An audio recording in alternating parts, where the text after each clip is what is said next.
You're listening to Cards to the Moon, a podcast about trading cards from both a collector and investor perspective.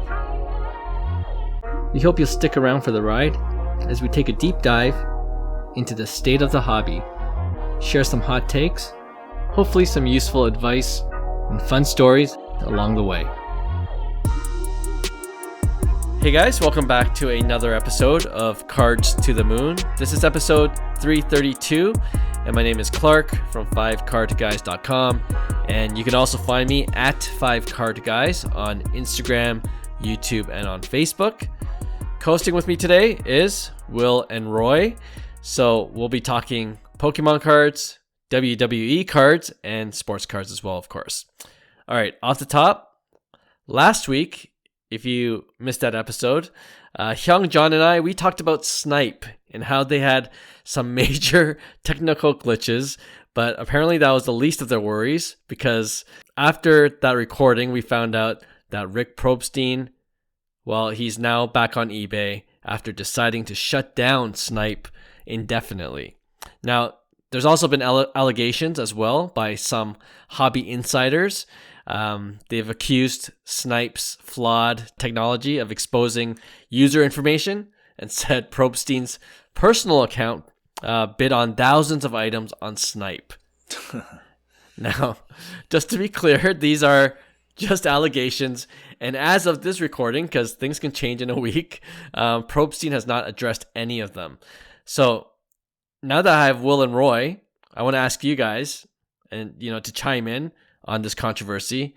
Do you think Probstein will lose business at all until at least he says something about the allegations, or do you think he's just going to kind of just go under the radar, hope that everything is status quo, and as if Probstein never left eBay? What do you guys think? Yeah, I don't think he's going to lose any business at all. Like the allegations of him being a shill bidder has always been there.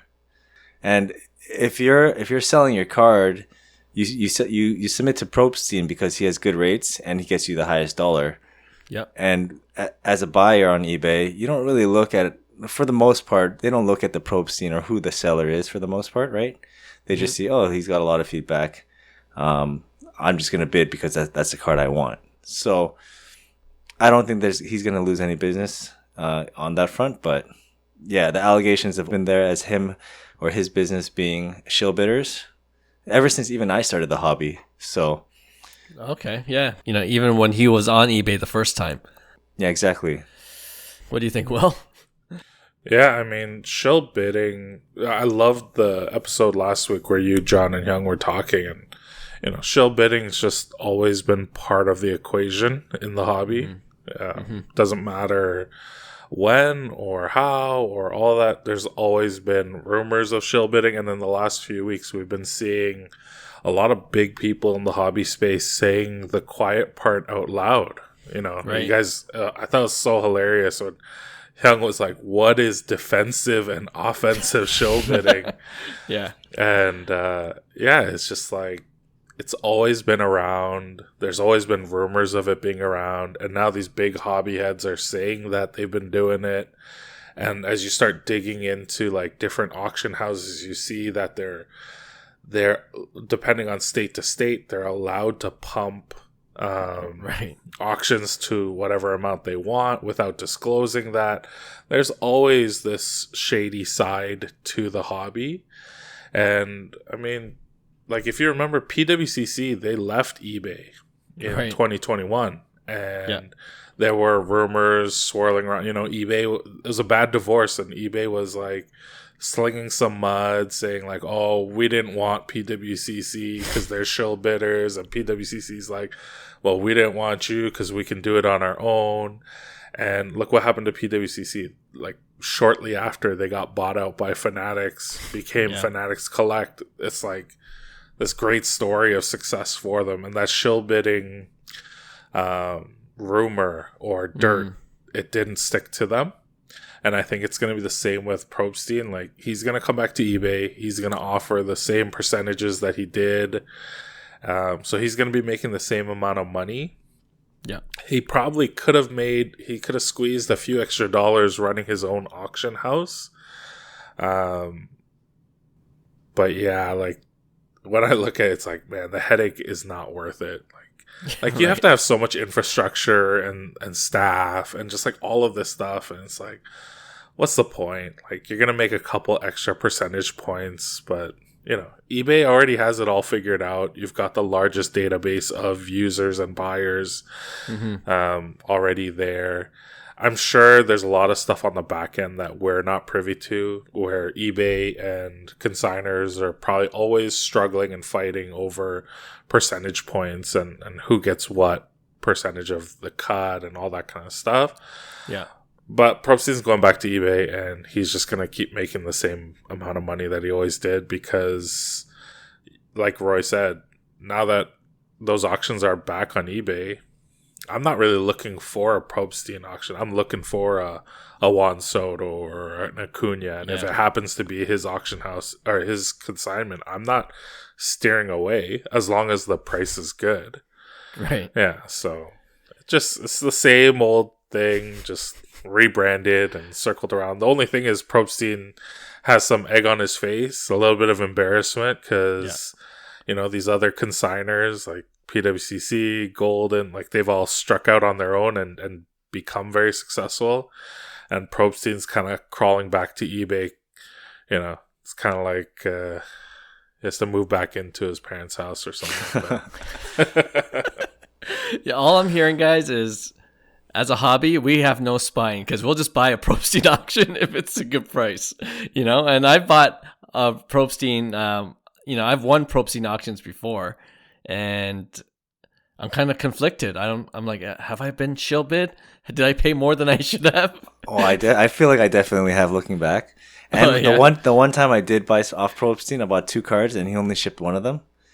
Ooh. And then I had to go, you know, complain and ask for the card back, and it took a while.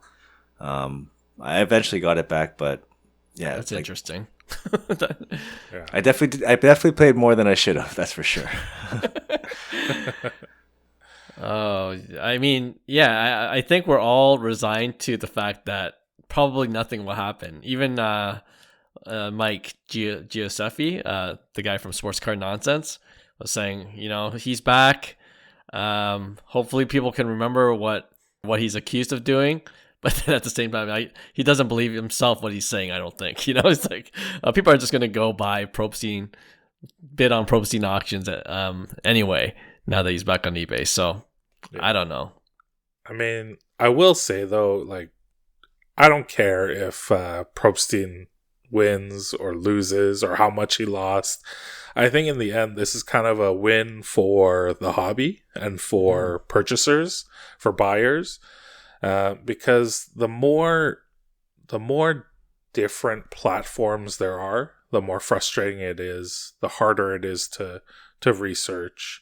Yeah, you know, like Fanatics Collect is backed by Fanatics. They're huge. They're massive. They're the biggest player in our industry, and yet their search function, their interface isn't as good as eBay. And then if I have to start using like janky websites, like you were saying how Snype was, like it's just more frustrating as the end user. And honestly, like I don't have the time or the patience or even the memory to remember to look through all these different websites and whatever. And so them being back on eBay just makes it a lot easier for us. And what I've noticed recently, and Clark, you posted that link in our group chat. All these consigners are starting to up their percentages, their payouts. Right. I've always been a little hesitant to send stuff to consigners down in the States from Canada, but recently a couple consigners are offering really, really great percentages. And that kind of competition between the consigners, it may be bad for Probstein, it may be bad for all these other consigners, but it's great for us because we're getting better percentages, we're getting higher payouts, and you know what, as a small buyer and seller, it's nice to kind of piggyback off these big powerhouse consignment companies, because your cards get more, they get looked at more, and the likelihood of people purchasing more cards at a higher rate, because they're trying to package it with other cards that they're winning in their auctions over the next like 48 hours. It's just a win for us. So I'm glad it all happened. I'm glad eBay is gonna have Probstein back. Yeah, and it's just better for us. Did anyone even think Snype would be successful?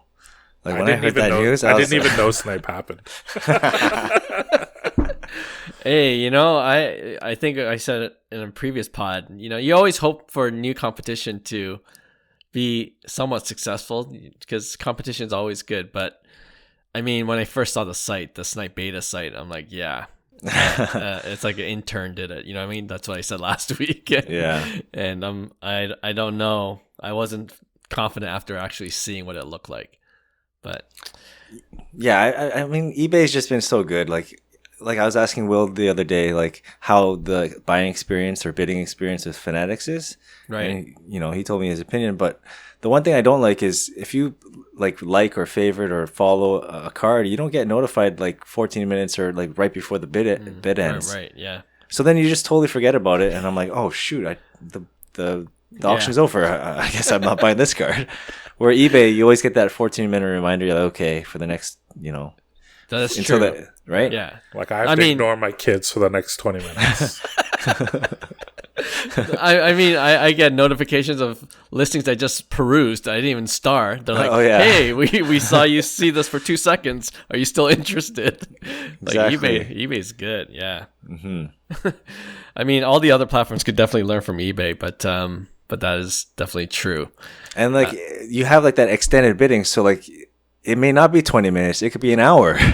So Will's got to ignore his kids for an hour, potentially an hour. I mean, what I will say about Fanatics Collect, what's really nice about their weekly auction is it ends on Sunday nights, right. And extended bidding, I believe for us in the EST, it's like 10:30 it starts, and my kids are asleep. I've usually fallen asleep with them, putting them to bed, and then I wake up just in time for extended bidding. So it works out really well for me. But yeah, it's I like Fanatics Collect. Like you can't save searches, so if like something pops up on an auction, you don't know unless you're manually searching each time. Right. That's kind of frustrating. Like that's the thing about eBay, right? It's like as soon as somebody posts something, I've got a notification. Yeah. All right. I promise this episode is not sponsored by eBay, but we could talk about all the things I hate about eBay. Let's do that until you can feel free until they actually sponsor the show. Then I'll just have to cut you off. But all right. I think going back to the original topic, Probstein's back on eBay. So I've already seen some of the Probstein auctions. The Juan Soto purple refractors back up. So nice. you can bid on that right now. Okay, let's move on to hobby headlines. So on a regular week, the Snype Part 2 episode probably would have been in the hobby headlines, but there's a lot of hobby news going on, and this one is pretty big. It's Will's favorite topic. Grading. we know how he actually doesn't like grading that much. But I guess you're on top as a company when you provide slower service, you increase prices, but business is still booming. So that pretty much describes PSA, the leading grading company in the hobby. And if you haven't heard yet, PSA, they announced that they're increasing turnaround times for grading and authentication services due to high demand. And if you go on their website, they wrote, quote, historically, estimated turnaround times began once a submission was unboxed under supervision and itemized.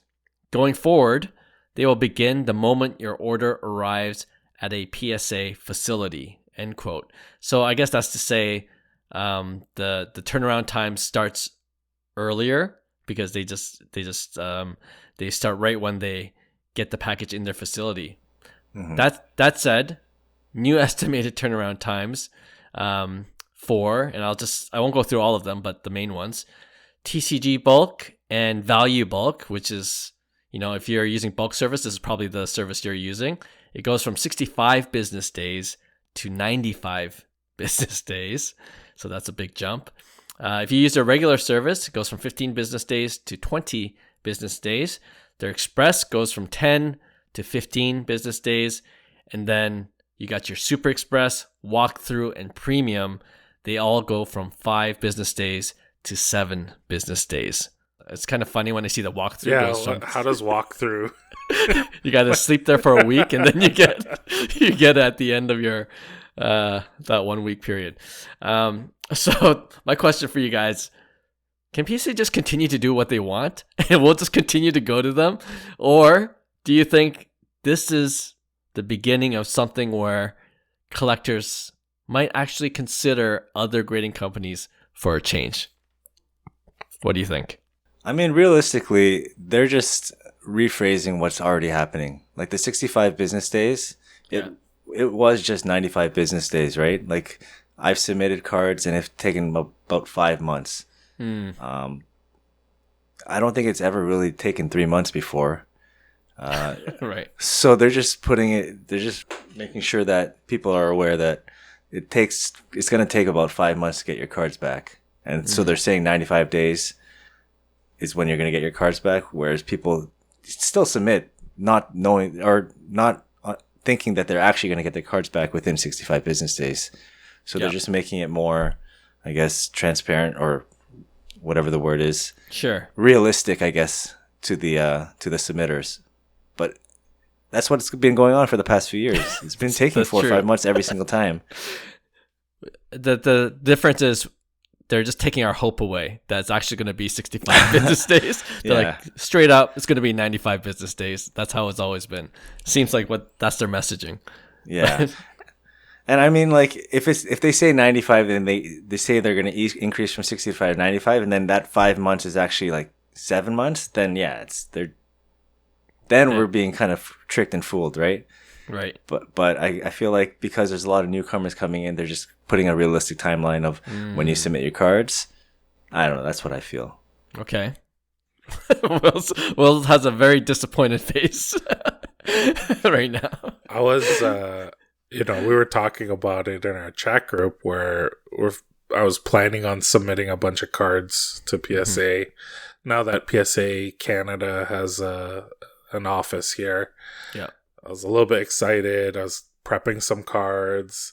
And then I just did the rough math, and I'm like, oh my God, I might not get these cards before the April 2026 Smart Card Expo in Toronto. Right. So is there even a point? Like when am I going to sell these cards once I've graded them? It's going to be next November at the show. Yeah. It's kind of wild. For all my gripes and complaints about PSA and grading in general, I have to admit that PSA is the best grading company available. When you look at the value comparison between PSA and any other grading company, it's drastic how different the price is.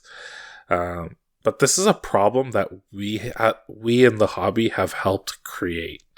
PSA is the big box corporation that comes into a small town and kills small business because they're selling carrots for 10 cents cheaper and mac and cheese for 50 cents cheaper. Yeah. And, PSA is the king and we are the plebs. And, we're rural farmers and blacksmiths, and we anointed PSA the king one day. And then now, we can't be surprised that when the king has all the power, that he's suddenly not going to want to give it up anymore. And we can't be surprised when the king no longer has his subjects' interests in mind, right? It's crazy because, like you said, Clark, we're paying more for grading. We're getting longer return times. Right. Apparently, the new cases are significantly worse and cheaper and easier to open. PSA has not innovated. They have not revolutionized. They haven't done anything to better the hobby in the time that they've become the top dogs. And everyone who was a competitor to them, any usurper to the throne, they're dead. BGS is dead. SGC is dead. You know, I did a little bit of research. PSA graded 469,000 cards last week, which was 80% of all cards graded across all the grading companies. SGC graded 10,700. BGS graded 15,000. That's 2% and 2.5% of the market. You know, if you look at BGS, honestly, we didn't kill BGS. BGS killed BGS. With their own ineptitude. You know, they bumbled their way through the last 5 years. Like, this hobby has been on fire, has had 2 peaks in the last 5 years, and BGS has bumbled their way through it. But SGC, you know, I really thought SGC had a chance. They had respectable graders. They had a very well-liked leader in SGC Pete. They were transparent. They were communicative. Mm-hmm. They had really good turnaround times, and they had really good pricing. There is no intrinsic difference between PSA, BGS, or SGC. It's only a cosmetic difference. And we're not talking about like HGA or whatever 3 letters you can come up with grading. Like, these were the 3 most respected grading companies. So there's no actual intrinsic difference. It's just cosmetic. And we, the hobby, decided that red and white is 3 times better than gold, or 3 times better than black and white tuxedos. Mm-hmm. And that's nonsense. And so at this point, PSA will not lose. They cannot lose anymore because they've won. Only we lose. We are the losers. End rant. Yes. Oh, I love it. I wrote all of that, by the way. He's like, I nailed all 20 points that I wanted to get across. I'm glad you did your research, because I have gem rate data right in front of me for this past month, or for October actually, and you're right, PSA just blows everything out of the water. Almost 2 million total graded, 1.97, and that's an increase of 36% year over year, 27% increase month over month.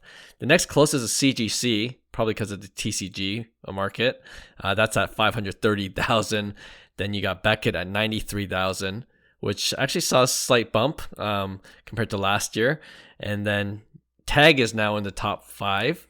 Wow. And it's usurped SGC, which PSA essentially killed off by not putting any resources in SGC. And I feel like that was their plan all along. You know, this is working in their favor to get rid of SGC this way. I can't wait till the NDA wears off and Pete can talk about what happened. Pete Steinberg, yes. It's just so obvious. It's just so obvious. He got screwed over. Yeah. But yeah, it's pretty incredible where we are as in the grading, you know, in the grading game, and I was just going through the PSA website, and I'm sure this won't make you feel any better after that rant, Will, but they said, quote, "We're expanding our team and onboarding new graders to process more submissions while maintaining our trusted grading standards. We'll continue to keep this page updated with the latest timelines, blah, blah, blah. Thank you for your continued support and patience." So I feel like they could keep that message on forever on their website, because the rate they're growing, it's not going to slow down, right? And yeah, I don't know. I guess you've already answered my question. Maybe, Roy, you haven't specifically, but do you think there's at any point where people's minds will change about PSA, and therefore some other grading company, whether it's CGC or Beckett, will actually be a legit competitor to PSA one day? Maybe. I think when like AI grading gets a little bit more accurate and better, like Tag they have their own cult following, but people dabble in it just to kind of see how it is. Yeah. But even them, they kind of shot themselves in the foot. Like they increased their prices to PSA prices, and the whole point of grading with tag was you get a cheaper rate, right? Yeah. But now, now they're just at the same price. So why would you submit with tag if you could submit with PSA? And for me who sells cards, once in a while, tag is hard to move. People don't want tag. Yeah, tag, CGC. They don't you have a small amount of people that do have it, but most people just want PSA. Right. Go ahead. No, just personally, I think tag slabs look very, very, very nice, very clean. Yeah. I think they're probably the best looking slabs out there, but it's just hard to find the buyers. So as they, better their services, have more reliable grading, people may flock over to something where it's not so subjective. Like, why did I get a 9? Like, tag gives you the full scope. You go into the cert, you could see every single detail why you got this grade, and all the points. So there's a lot of transparency in that, and I think eventually, hopefully, people kind of want that instead of that unknown. Why did I get a 9 instead of a 10? And then you crack and resub and you get a 10, right? 7. So why did I get a 7? Well, Will, you get 7s because you don't even prep your cards. You don't even look at your cards. You just say, okay, you guys are doing a sub here. I have 5 cards. There's a reason why Clark and I get 10s all the time, and you're the only ones with 7s. So. Roy, don't push. Will's getting even more agitated right now. But you're right. Like PSA, they did introduce express notes. So if you did the higher level grading, they do write why you got a certain grade. But even then, like I've submitted, a couple of higher end cards like my Trout and Bobby Witt Super. At the shows at the express level, so I did get those express notes, but even then it's like one half sentence. It's like rough corners or something like that. You know what I mean? I'm like, that's what I paid for.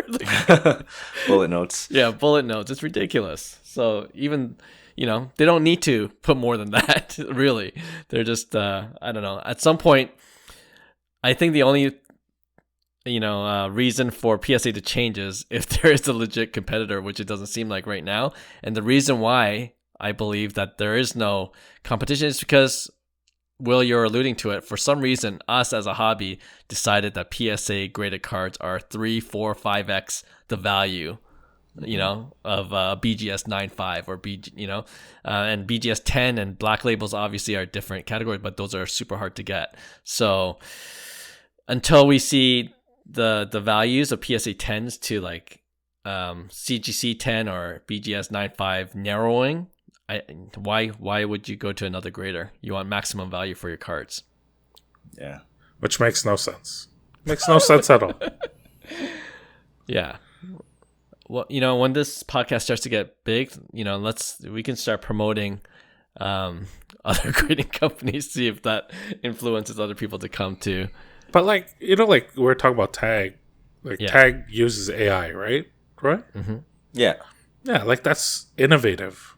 That's transparency. That's it's everything that we want PSA to do. And there's this great company that's respected doing it, and we're all just turning our nose to them. They're like, nah.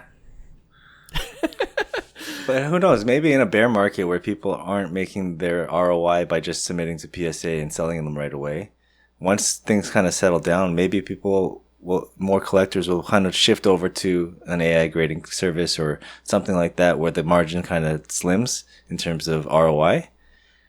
Because that's the only way. If PSA is always going to get 2 times your money if you're selling versus any other grading company, why would you not submit to them, right? Even if you're paying the premium.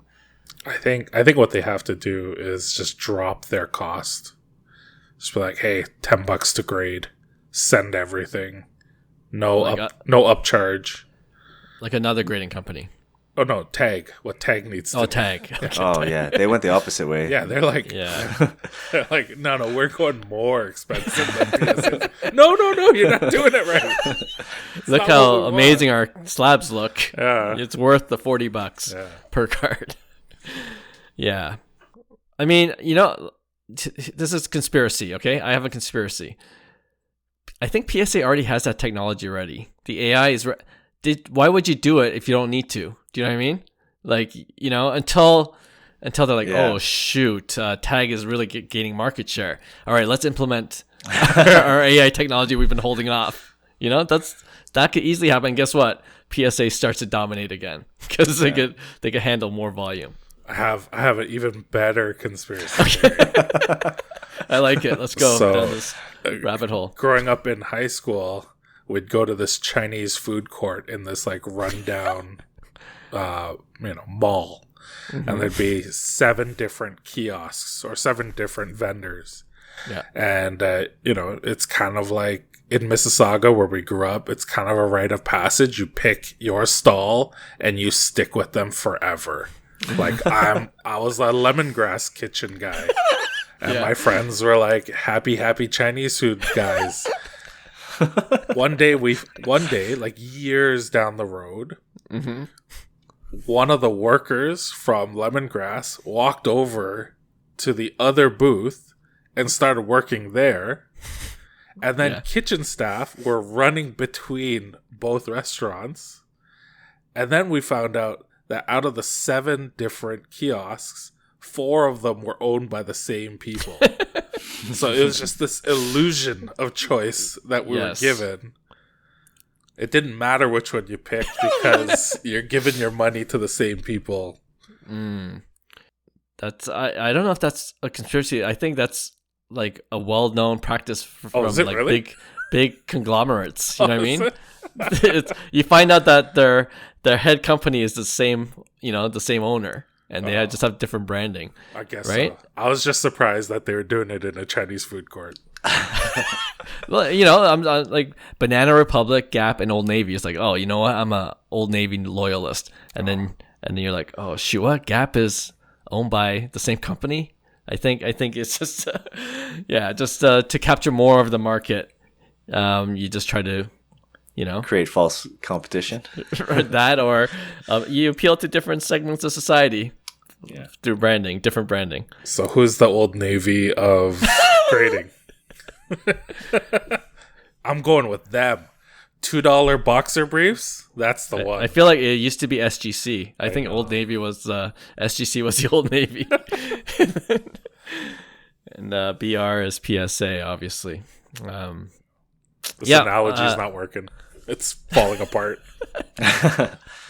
But PSA just has that marketing brand. Like people who are new to the hobby, like PSA 10, it's like a trademark in itself, right? Yeah. It's like, oh yeah, I know what a PSA 10 is. Do you think BGS, this is kind of going off topic and a little bit on a tangent. Do you think BGS, remember when they had that whole, they're going to change their grading system and then they backed out because there was a lot. Do you think they should have just done it? Like, let's go, like CGC did it, right? Just you know what? I mean, in hindsight, yeah, anything would have helped, right? It wouldn't have made any difference. It wouldn't have hurt them anymore. I'm just, sliding doors moment. I wonder what would have happened if they're like, you know what, BGS 10, 9, let's simplify it. As long as they kept the black label, I think anything would have helped. Like, it'll just, without such harsh grading and giving them more value to the grader, or not to the grader, to the submitter. Yeah.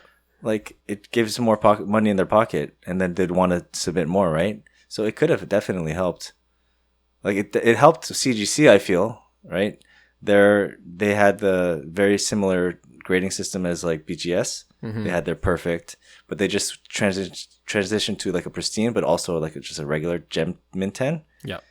And they have so many more people submitting because they get the value. It's shown a 10, so you could sell it as a 10. Yeah.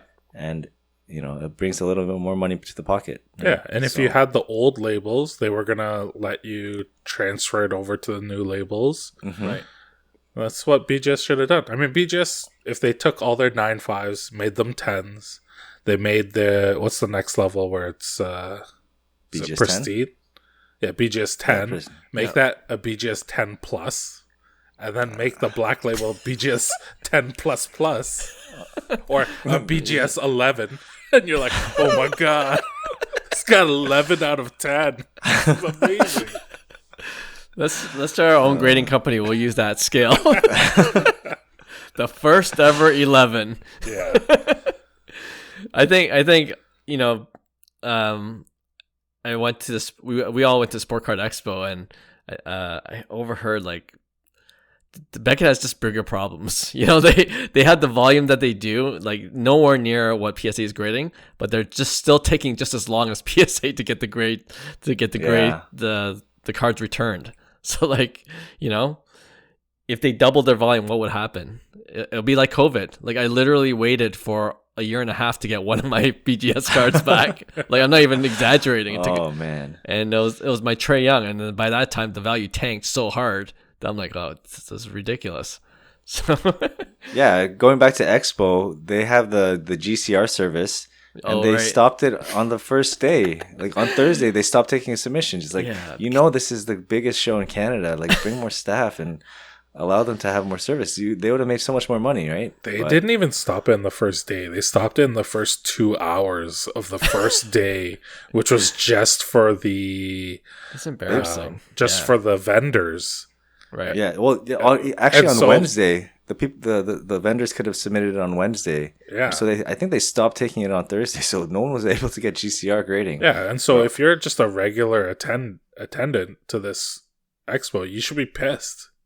Because it was promoted that you were going to be able to do this thing, and then as soon as you get access, no, but you're not allowed to do it because all the vendors took them all up. Right. Yeah. Come on, Beckett. Oh, man. I know. They're just shooting themselves in the foot over and over. It's sad because I finally started submitting to Beckett, right? So going for the black.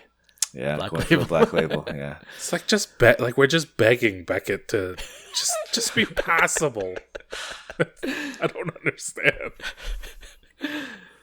One of us has to take over. I think Hyung and I always dream about taking over one day. Maybe that's when BGS will experience a turning point. But yeah, losing hope quickly. All right, let's go on to a new segment we have. We're calling it The Future. All right, so for this segment, we're just really going to talk about anything that's related to the hobby, but in the future. All right, simple. I wasn't feeling that creative, but to start, let's talk about our future plans. All right, so last Friday's episode, when I announced the recent contest, I also provided a brief update on what I personally was planning to do. And in that episode, I announced I had already booked a flight to Chicago for the National in 2026.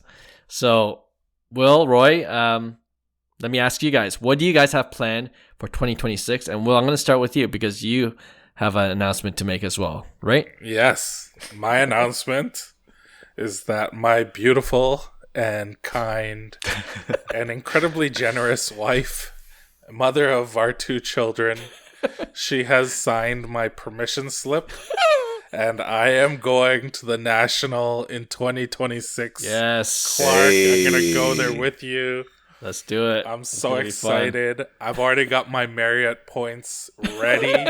I have to book my flight, but yeah, I mean, assuming good health and good wealth, I'm gonna be there this year, so I'm really looking forward to it. It's a blast. Yeah. Roy, you got an announcement? Not as big.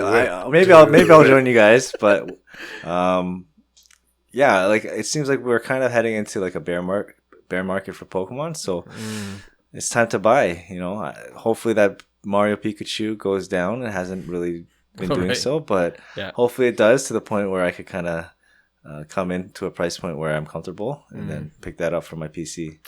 Yeah, and I want to talk more about that for sure. In our future trends is the next topic, but for future plans, are you planning to do more shows? Because I know you did a lot this year, but 2026, what are you thinking?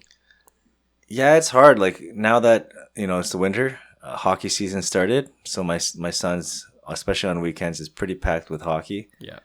So it's hard for me to do more shows. I'm being more selective as well. Okay. I'm actually doing one in Buffalo potentially. Wow. I think January. It's Okay. drivable, right? Yeah. You get the hit the US market, get some USD. Yeah. I might do Vancouver again. I think in February, Yeah. and then just try to do select shows here and there. But yeah, it's hard. It's hard with the time, with the kids doing extracurriculars, because the shows are on weekends all the time. If there's like weekday shows that we're busy, yeah, I'd do that in a heartbeat. But Yeah. they're always on Saturdays and Sundays. I don't get to spend too much time with them after school because they're busy doing their, math or sports or whatever it is. Yeah. So the weekends are the time I have to hang out with them. So Sure. I'm trying not to do as many shows, but it does suck because I'm holding inventory and I haven't really been listing them to make my money back. I mean, it's funny because there's another pre-order, so I feel like we're all just gathering inventory right now. Yeah, and that's where we are. Imagine if there was like an 8 p.m. Tuesday night show. Put the kids to bed. And then you just go to the show from 8 p.m. to 12 midnight, maybe 1 a.m. That would be pretty good. Maybe we're onto something, Roy. We got to start a weeknights. Yeah, I like that. I like that. I mean, you have trade nights, right? But why don't you just make it an extension of that? Somewhere, like have a bona fide card show.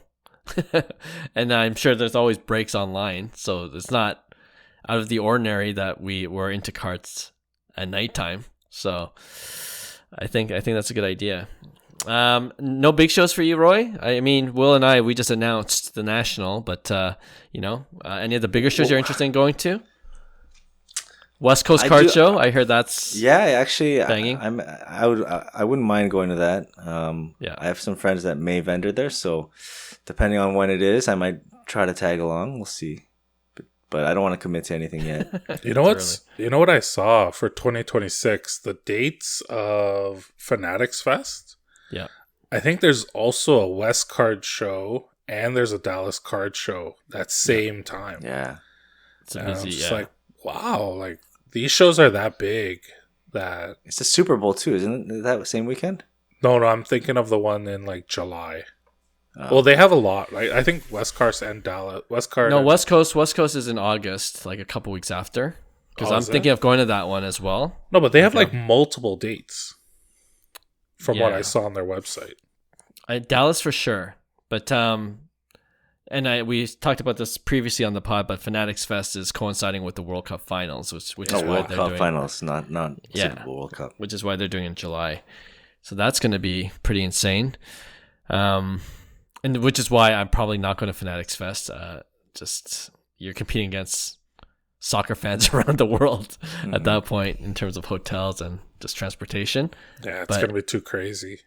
If you're in the area, it'll be a lot of fun, I'm sure. Yeah. Roy, you're not going to set up at Sport Card Expo in April? Oh, I probably will. Oh, nice. Yeah. Oh, so Will, you and I, right? Well, I was going to say, part 2 of my future plans is go. That I have to, we say this every time, but we have to set up at the Sport Card Expo. Yeah. It's like, there's just too much opportunity there. And it's just, it's funny because I've been listening again to Sport Card Nonsense podcast a little bit more, and Mike just briefly touched on the fact that the Toronto Sport Card Expo is getting a lot of publicity, a lot of attention from down south. Yeah. So you see King of the Cards there. He creates so much content. Yeah. And I think all the Americans are just drooling at how weak our Canadian dollar is. And like, it's a plus for them, yeah. And really, like, the Canadian market, there's so many great cards that aren't funneling back south because Canadians aren't putting it on eBay. We're not shipping it across borders and stuff like that. So there really is an opportunity for a lot of these American guys to come up and see what we have. Yeah, no, I'm glad you reminded me of that because we definitely have to. But I feel like we always have something like April around that time is always my, Bennett's birthday. Yeah. And then I already told him, like, you know what? You're going to have to come with me this time. You're gonna you can come to the booth wherever we set up. Yeah, but you have something too, right? Yeah, my wedding anniversary is right. my wedding anniversary is always that weekend. But this year for 2026, they're pushing it back 1 week, I think. Okay. So yeah. So I'm in. Actually, that might work better for me. Yeah. Yeah, we have to set up a Cards to the Moon booth. Yeah. We'll do it. You know what they need to do? They need to set up one area for like a kids' play place. Where you just drop off your kid, and then you get to go shopping by yourself. There when I went to the National Cards HQ, Jeff Wilson's store, they had like a kids' corner and then like a little table set up, so it was kind of cool. I mean, you had to supervise your own kids still, but okay. Yeah, I mean, I'm not gonna trust these people with my children. It's like when you go to IKEA, you could draw. They have that little kids area. You sign them in. The Playland, you sign them out. Yeah. Man, all these ideas are. We need to do our own card show. We need to have our own grading company. We need to. Is anyone writing this down? Oh man, I'll re-listen to this podcast episode and jot it down. All right, let's go to the next part. Future trends. I kind of teased it, and you kind of started talking about it, Roy. But 2026. You think it's gonna like you're saying there's indications that it could be a bear market for Pokemon after being so hot for most of 2025. How bad do you think it's gonna get? It's hard to say. I don't think it's gonna be that bad, especially with 30th anniversary coming out. Oh right. It's just a lot of modern cards have been kind of slipping. I feel like mid-era vintage is kind of still holding strong, and there's also obviously some other cards that are doing well. But for those who have modern, I feel like it's kind of going down. And actually, a lot of people are jumping from Pokemon to One Piece. I feel like because the market's kind of slipping in Pokemon, they're okay, we need to maximize our money. One Piece is kind of like the IP is so strong. It's like one of the biggest animes that they feel like it's undervalued, so they could buy a lot of these higher end cards, and still make a lot of money into it. So I feel like a lot of money from Pokemon is shifting over to One Piece. Okay. But I don't know. It's hard to say. Like 30th anniversary is going to be a big one. So it's either going to be like everyone jumps ships after that, or people continue to enjoy the Pokemon hobby. When is the 30th? Sometime in 2026. I don't know when the next set comes out, but we got less than a year to just dump our stuff. All the stuff that we picked up in the past year and a bit. Well, holidays are coming up. Good time to sell. Oh yeah, that's gonna start listing on eBay after this episode. Are you into One Piece at all? I watched the anime, yeah. Okay. But I don't have any One Piece cards. I did like at one point, like 5-6 months ago, maybe even more. I was like, should I buy some One Piece cards? I do like the show. Mm-hmm. I do watch it and follow along, but is it a TCG? I never jumped. Yeah, very strong TCG. Mm-hmm. So I mean, if Pokemon does go that way, downwards, and then the TCG collectors start going to One Piece, I guess Roy will just continue to stay on the pod. He'll just be their One Piece expert. No, if I was gonna jump ship, I would have jumped ship a while ago. Oh, okay. like we were talking right before off air, like the Luffy Dodgers card. Yeah. I was like, should I be buying those at like 50 to 100 US? I'm like, that's okay. I think it'll be stagnant, and then that, as you could see, it like One Piece is taking off. Like the PSA 10s are like 2,000-3,000 now, right? So that's crazy. And it was like free if you went to a Dodgers game, right? Yeah, it was free if you went to that specific Dodgers game. And apparently people were walking around offering everyone like $20 to $50 for the card, and all these like older people that have no idea One Piece is like, yeah, sure, here it is. That's a free beer. Yeah, that's pretty crazy. Much. Yeah. So those guys are the real winners. Imagine something like that happen in Toronto, like a special promo card. Just it'd be crazy. It would be mayhem. That's true. I feel like it's true. Toronto guys are like dogs. They sniff that money. You're like, okay. It's like we're the Japanese with the Pikachu McDonald's promo. We're just all over it. But we're not civil here. Have you seen those Walmart fight or like the Costco fights? Yeah. Nowhere else other than Toronto are those fights as big as it is. I guess nothing to be proud of. Any future trends you see coming up for 2026, Will? I mean, I'm mostly just into wrestling now, and the IWC, the Internet Wrestling Community, they're always up in arms. They're always angry about something. Mm-hmm. I'm convinced that most of them actually don't like wrestling. They just liked it as kids, and they're just living off that nostalgia. But there's more viewers. There's higher ticket sales. The interest in wrestling, it keeps growing, and I think as Topps releases its second year, it's going to shed a lot of light to kind of some of the great cards from first year. Yeah. So I'm anticipating first year cards, like 2025 Topps Chrome cards, to have a little bit of a bump. But yeah, until then, I'll be trying to get this Topps Times Bape WWE drop. Yeah. I don't know what it is, but I'm going to be doing it tomorrow. Well, I was going to ask, I feel like Roy knows what it is. What is Bape? Is it like a clothing? Yeah, it's a clothing company. Okay. In Japanese clothing company. A Japanese clothing company, okay. Mm-hmm. And for some reason, they're collabing with Topps, like streetwear and WWE. Streetwear, yeah. Yeah, it's the most random. When you guys sent me that, I was like, "What? How is this a collaboration?" But yeah, Do you see that trend continuing? Will like in this past year, we've seen so many collaborations with WWE, right? Whether it's with different brands or celebrities. We had the Travis Scott Cactus Jack era. Yeah. Do you think as wrestling grows and the interest grows, as you just mentioned, they're gonna just look for any opportunity to collab with anyone? Do you think that's going to be something?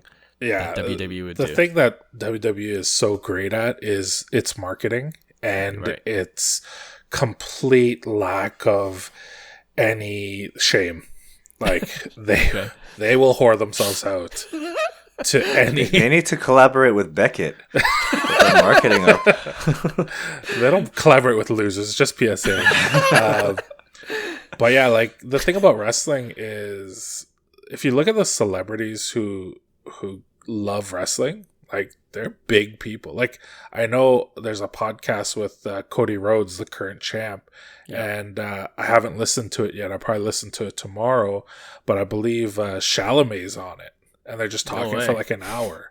Yeah. And so the people who love wrestling, they're everywhere. They're in every segment of society, and they're actually in segments that are super cool, like actors, hip hop artists, like other sports athletes that we all grew up loving wrestling. Yeah. And so I just see it continue to grow. We talked about the ESPN partnership, and so it's just going to be in your face more and more. I know that I think, what was it on? Was it Call of Duty, or was it what's that fighting game? Fortnite, where they had like wrestling characters. I know Becky Lynch, you probably don't know who she is, but she's in a couple movies now. Like she was in that the Happy Gilmore 2. Oh yeah. Street Fighter's gonna have 2 like prominent wrestlers. Cody Rhodes gonna play Guile, and Roman Reigns gonna play Akuma. And so they're just going to be in your face over and over and over again until, like, look at The Rock. He's Moana. Right. Like, my wife just told me there's going to be a live action Moana. And I'm like, well, I guess Rock's going to play Maui. And it's like, of course. And my kids are going to watch that, and I'm going to watch it 1,000 times, 10,000 times. I'm going to love it. Yeah. And that's the reach that wrestling has. So. Dang. That makes me really bullish on wrestling. Jump on right now. I might have to. And it just seems like it's going to be a bigger part of culture in general, which is always a good thing if you want to, grow as a business. And I mean, like, I don't know, my algorithm is feeding him a lot of WWE stuff right now. Yeah. So, even Esther, she was like, why are all my Instagram videos wrestling videos? Yeah, exactly. Yeah, no, those are good ones. For me, future trends, I think we kind of talked about it with sports card shows. I feel like every show is gonna. I feel like there's a lot of shows, but I think it's gonna consolidate. Like there's gonna be winners and losers for 2026. You know, the great shows are gonna get bigger, and the smaller shows they might not do as well. You know, I think kind of like what you're saying, Roy. I think more people are gonna be selective about which shows they go to. And then because if you do that, you're definitely going to have winners and losers. So I think the National 2026, again, I think it's going to be the biggest ever, right? The Dallas Card Show, I think that's going to continue to grow. But then I think in my episode with DC, with Daryl, you know, the smaller card shows, they probably will think it's not worth it if we're losing even what we had at the peak over the past year. So it's kind of like my trend / prediction, which is the next part, and it's a good segue. Do you guys have any predictions at all for 2026 in terms of anything hobby related? So it's just a kind of a general question. What do you think might happen, or what do you think we might see in the hobby for 2026? Fanatics buys Panini. Ooh, okay. I feel like that's been debunked, but the rumor still kind of persists for some reason. So you might be right. I don't know. Color blasting kabooms in downtowns, they're worth too much. Fanatics is gonna pony up. They can't figure out their insert sets. They're like I thought the Helix would do really well, come on, Helix, hidden gems, come on. Home field advantage. Why aren't you? Supposed to be this better than downtown. Yeah. How about you, Roy? Any future predictions in the hobby for 2026? I can't think of any on the top of my head, but yeah, I don't know. I feel like maybe after the 30th anniversary, because that's what a lot of these resellers were kind of waiting for. They're like, okay, there's a lot of good sets coming out. 30th anniversary is coming, so there's going to be a lot of hype. So I feel like there will be a big drop off after that. They're like, okay, we made our money. Let's move on. Yeah. Let's sell our. So I don't know. I think that may happen. I'm not sure, but I could see that. That's a prediction of mine. No, I could totally see that. I mean, well, you're mentioning kind of half jokingly these Pokemon drops doesn't do it for you anymore these days. Yeah, it's because. Or is it because you get booted out all the time? Well, it's because I keep getting kicked out. All the drops are like, I'm sitting at my desk, and then clients and customers walk into my shop, and I'm like ignoring them because I'm trying to buy a $40 ETB. Meanwhile, I'm losing thousands of dollars in sales because I'm ignoring them. But you know what I think it is? It's because these Tops drops that we've been trying to get, like cases. Yeah. Like, you know, like I've been playing at high limits blackjack tables now, and all of a sudden the $5 table's not doing it for me. Those penny slots, it's just not getting my energy going, my blood flowing. So I'm trying to get these like Tops Chrome basketball hobby cases that are $10,000. Yeah, for sure. I mean, we were in on Topps Chrome update. What did we do recently? We tried to go for Topps Chrome basketball. We did the Topps basketball before that. Yeah. A lot of Topps. Yeah, a lot of Topps drops for sure. Yeah, in the last couple of weeks, they've been dropping so many sets. It's kind of crazy. Yeah, it's kind of annoying. They're not even announcing. Like, I think one thing Topps needs to do is just like give us a lineup so that we know what to expect. Like even WWE, like this Bape collaboration, like nobody knew about it. And then there's supposed to be one more wrestling set that's coming out. I think it's Universe or something like that. Mm-hmm. And it just got delayed and we don't know when it's coming out. So I wish there was a little bit more information that was given weeks in advance, months in advance, but that'd be nice to help us organize. But yeah, all right. To all our listeners, if you have a prediction for 2026, we'd love to hear them. You could always DM myself at 5cardguys or at Cards to the Moon on Instagram, and maybe we'll be able to read some of those out in one of our year-end episodes. All right, let's finish off this weekly show with our regular weekly segment called Pick One. All right, Will, do you want to start things off as you usually do? And Sure. you mentioned that you didn't give us a heads up this time of what you chose. I'm really curious to see what your pick one is for today. Yep. Okay. This is my pick one. You have a PSA 10 Gem Mint 2001 Upper Deck Tiger Woods. Okay. Okay. Just his regular Tiger Woods rookie card. It has a pop of 14,500. That's the where he's fist pumping? Yeah. Just the standard, you know, the classic Tiger Woods rookie card. There's been 87 sales in the last 3 months for an average of $375 Canadian. Wow. Okay. Okay. Versus a BGS 95 Gem Mint 2001 Upper Deck Tiger Woods with a pop of 13,000. So PSA has 14,500. Okay. BGS 95 13,000. There's 35 sales in the last 3 months, so almost a third of the sales, for an average of $125 Canadian. So the pick one is one PSA 10 versus 3 BGS 95s. Go ahead, Roy. You're gonna hate me for this, but I probably would go for the PSA. I knew it. It just has that allure. It's more liquid. Like, I'm trying to sell BGS 95s and nobody wants them. And they're true Gem Plus Plus. They're like 0.5 away from a BGS 10 and nobody wants them. I'm moving the PSA 10s like very, very easily. So yeah, for me, it'd be the PSA 10. It's a card I had.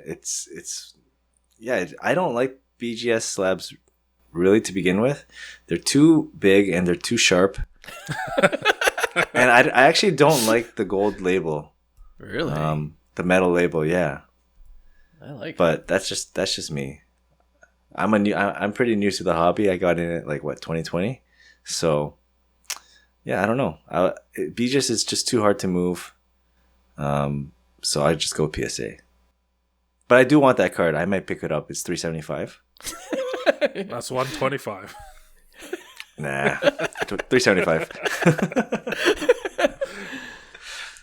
I mean, the thing is, it's golf, so I don't really know.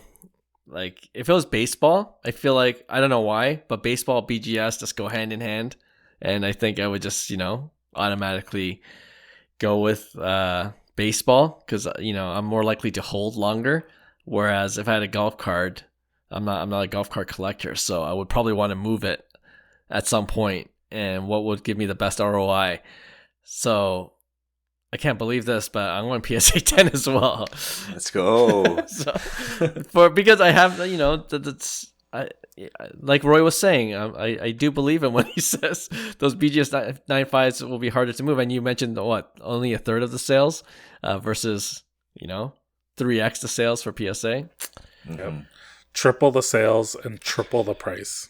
Yeah, it doesn't make sense, but that's the world we live in. Yep. And so, like I said earlier, there's only one loser, and it's us. It's the hobby. We are losers because I too picked the PSA 10. We just do it to ourselves, guys. Yeah. There's nothing different between the card itself. It's the same Tiger Woods card in the same condition, the same everything. And yet we agree that 3x the price makes sense. The liquidity. It's brand power. It's brand power. Brand power, yes. BGS needs to make a documentary or some type of docu-series with Netflix on behind the scenes and pump their marketing and get people I think if you see the brand. behind the scenes, it's going to plummet further and further. Behind the scenes is like literally, what's his name? Dr. Beckett. Next. He's gluing plastic together. And Hey, I know, and Dr. Beckett, he's just kind of, he's the guy that was talking about defensive shill bidding too. So it's not a good situation to be in, Beckett, right now. But yeah, after that documentary, PSA spikes another 2x. Like, we got to stick with PSA, boys. All right, you proved the point. All right, well, you proved As the always. point. Roy, you're up. All right. So the first card is 2015 Battle Festa Pikachu in a PSA 10. I just sent you guys some photos of the cards. That one sold on average for about $1,400 US. Okay. So, and then there's a 2024 Bowman Anime Black out of 10, PSA 10 Pop 1 of Mookie Betts. Pop 1. That one sold recently for $1,400 US. And then there's one more card. 2025 Wow. Tops Now. Rhea Ripley and Io Sky. So team, was it Rio? Rio, yeah. Rio from the Super Team Victorious in Perth out of 5. Auto redemption card. That sold for $1,275 USD. So it's out of 5, not the pictured one. Oh, 1 of you 1, sent the obviously. picture. Yeah, 101. sorry. I know they don't have an out of 5 photo, but it's an out of 5 autograph. Right. Red. Ooh. Of the same photo. What's the pop count on the Pikachu, did you say? I think it's about just over 2,000. I'm not too sure, but I could check for you. I like the image. I'm like, shoot, I'm going to pick it up later. Man, this is... Well, you go, because I yeah. All right, so my first inclination is to go with the Pikachu because Pikachu looks really cute, but I don't know who the other Pokemon are that are hiding behind him. They're Mewtwo. I think that's Mewtwo. Yeah, Mega Mewtwo. Oh, that's not regular Mewtwo in the bottom. X and Y. Yeah, no. And then that's not like a Blastoise or like a Wartortle. No, they're both On the Mewtwo's. Okay, so that's The bottom left and right are both Mewtwo's. okay, and then the top two, I have no idea what those Pokemon are, and so by process of elimination, I eliminate that one because I don't know any of those Pokemon. The Bowman anime, I'm a big fan. I just picked up like a couple months ago. I picked up the Soto Red out of 5. Ooh, and I love that nice. card. I think it's such a good looking card. This Mookie Betts card, it's beautiful. I love out of 10. I love out of 5 though. Like black out of 10, red out of 5. I think those are my 2 favorite parallels. And I would definitely pick this, except it's Mookie Betts in his Dodgers jersey, and even though I've blacked out most of what happened last month, it's the pain still comes and goes every once in a while. I wake up in the middle of the night to go pee, and then when I come back to bed, I just sit there lying down there, and I just think about the 25 different plays that could have gone our way to give us a World Series. So that one I have to eliminate. Io Sky and Rhea Ripley. I forget what Roy said earlier. I think it was like, pick one. Which one would you kiss? Rio or Io or Rhea. Yeah. And I don't know if you guys remember this, but Rhea and Io are 2 of my favorite wrestlers, like the female wrestlers, along with Bianca Belair, and they had a triple threat match this past year. Yeah. And that was one of my favorite matches. I bought the shirt to commemorate that event. And then since that time, Io and Rhea have become like this tag team, this couple. So I've been really enjoying the storyline. I've been enjoying both of them. So who am I kidding? It was always going to be them. I know, that's why I wanted you to go. I was like, isn't this obvious for Will? But it's 100%. It was always going to be. It was always going to be this one.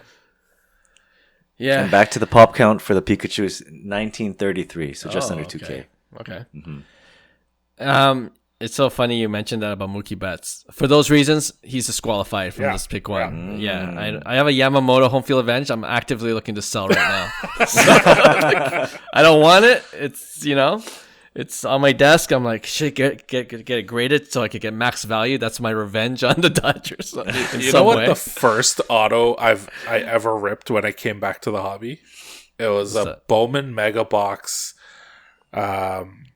Auto of Andy Paez, and I'm just No like, way. I still have it, and I'm like, I want to throw it in the trash. Like, I hate it so much. Yeah, that World Series hurt is real for everyone outside of Toronto right now, as you can tell. So yeah, Mookie's out. I do like the low pop on the WWE. And so it's autographed as well, or is it just a 5 red? It's a out of 5 auto. Oh, dual. It's actually a redemption card. It's pretty sweet. Yeah. You're not going to get an auto with both of them. I like the Pikachu card too, but the pop count is 2,000. So, Hey, that's low for Pokemon. Is it happening? It's happening. what? Say it. Say it, Clark. Say it. Join me. I'm going with the WWE card. Oh, I just, I think that, what Will was sharing about it getting bigger into the culture, I'm buying it. I'm drinking the juice. And I think that's for real. So I'm going to look to pick up some WWE cards for 2026 as well, if not the end of 2025. So and you know what? Tops Now cards, like we talked about a little bit, like they're actually really nice because they're commemorating these big events. Sure, and wrestling's all about these big monthly pay-per-view PLEs. That's right. And so it's really cool that they're capitalizing on that. Yeah. Like I picked up a Jey Uso red out of 5 of him winning his first championship. Nice. Like there's Tops Now, and like it's just a beautiful looking card. So, all right, 2 WWE choices. It, Roy. Do it. Yeah, like for me growing up, I was never really into WWE or WWF at the time. My sister was kind of into it. My friends in middle school were. The only thing I enjoyed about WWF at the time was NWA N64. I used to love that game. Yeah. I used to play that game, but I don't know. It's just not something that I enjoy, or I don't think I will enjoy watching. So by that card is eliminated. No, sweet. I thought I would get you with the Mookie Betts though, Clark, but I guess I did kind of forget what happened last week. Roy really blocked it out. I just blacked it out. Yeah, exactly. Yeah. Spending that much money on Game 7 tickets and not coming through. He definitely blocked it out. It hurt me too much. Yeah. Like you were there. Yeah, so for me, actually one of the things I'm trying to collect for 2026 is the Festa collection of the 4. So I have 2 of them. Wow. I just need the 2015 and then the 2014 with the Gengar, which is a little bit more on the pricey side. So hopefully that kind of drops. But yeah, so for me, I'd have to go with the Festa to kind of complete my set or get closer to completing it. Good one. Makes sense. All right, we'll wrap up the episode with my pick one. You got to make this decision real quick, all right? You got 50K. I'm giving you 50K, and you got like less than a minute to decide. Which one are you going for? The 2018 Topps Chrome Green Refractor of Shohei Ohtani, his rookie auto, numbered to 99, PSA 10. All right. The one I had, the base version of that, but this is a green of 99, PSA 10, 50K. And the other one is the 2000 Pokemon Neo Genesis First Edition Lugia Holo, CGC 10 Black Pristine. 50K. Pop count for the CGC 10 Black is 7 for the Lugia. And the Topps Chrome Green Refractor PSA 10 pop count is 10. Sorry, did you say the Lugia was first edition? Yes. Okay. Mine's easy. I don't know Lugia. That's not original 151. I'm going Shohei. Ohtani, okay. Yeah. Although he said it's green. It's green. Yeah, Oh. green. That's the worst color. It is. Yeah. I don't know what's worse, green or purple. That's true. If they made like a green and purple. I pick Shohei. Shohei, easy. Yeah, as much as I love that card, it's like very iconic. You can't go against Shohei. Like, Not go against Shohei, yeah. it's an auto as well. Rookie PSA 10. It's not any other grading company that nobody wants. It's actually the trademark that everybody wants. That's gonna make your wallets the fattest. Yeah.